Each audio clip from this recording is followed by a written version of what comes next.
जॾहिं कंहिंजे दिल जा दर बंदि हुजनि त अंदर जो आवाज़ भला कीअं ओरे थो सघिजे। दिल जूं दाऊं ऐं आहूं ॿुधण वारो कोई न हुजे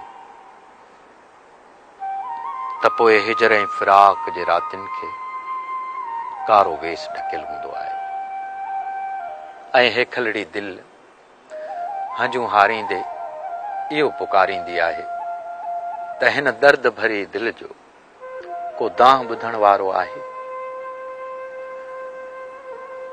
दर्दनि जो दास्तानूं भला केर थो ॿुधे, मसरूफ़ आ ज़मानो भला केर थो ॿुधे। दर्दनि जो दास्तानूं भला केर थो ॿुधे, मसरूफ़ आ ज़मानो भला केर थो ॿुधे। दुनिया त सिर्फ़ सम्झे ज़र जी ज़ुबान खे, छा थो चवे दीवानो भला केर थो ॿुधे।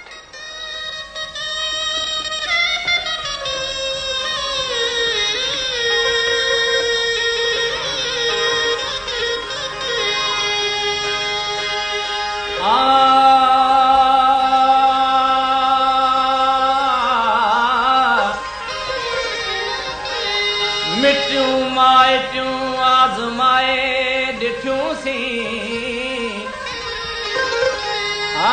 सॻियूं भाइटियूं आज़माए ॾिठियूंसीं।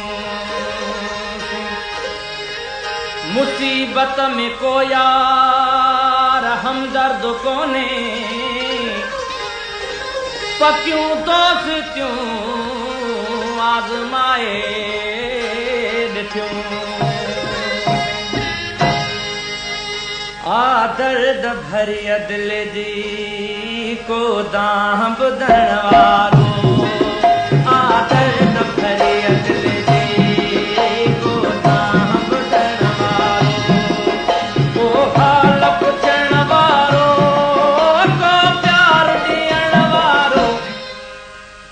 दर्द भरी दिल जी को दांह ॿुधण वारो, दर्द भरी दिल जी को दांह ॿुधण वारो।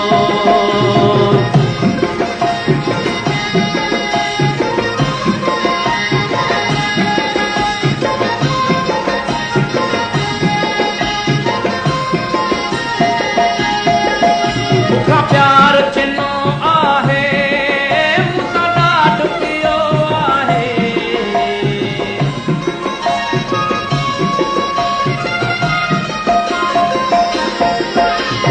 हाल मिठा मुंहिंजो कंहिंजे प्यार कयो आहे, तॾहिं त कयो ॻोल्हियां दुख सुख में रहण वारो, तॾहिं त कयो ॻोल्हियां दुख सुख में रहण वारो, को हाल पुछण वारो, को प्यार ॾियण वारो।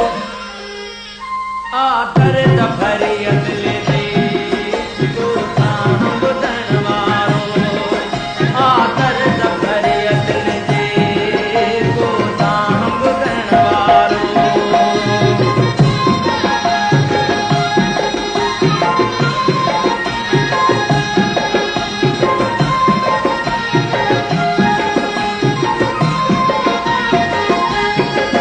हीअ दीवानी दिल आई मस्तानो मनया,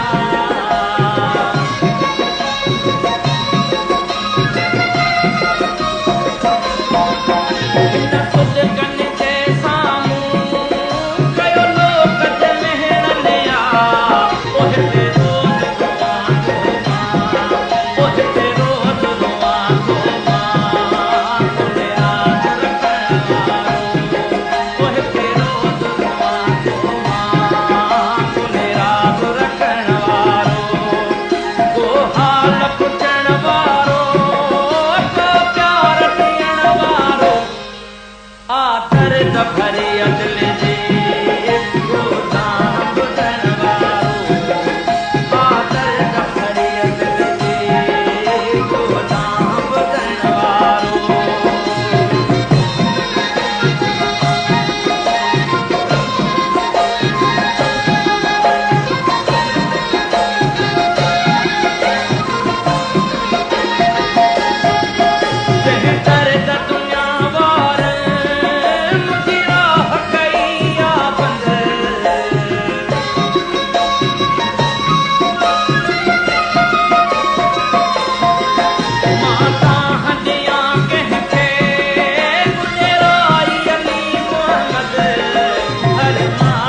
को दाम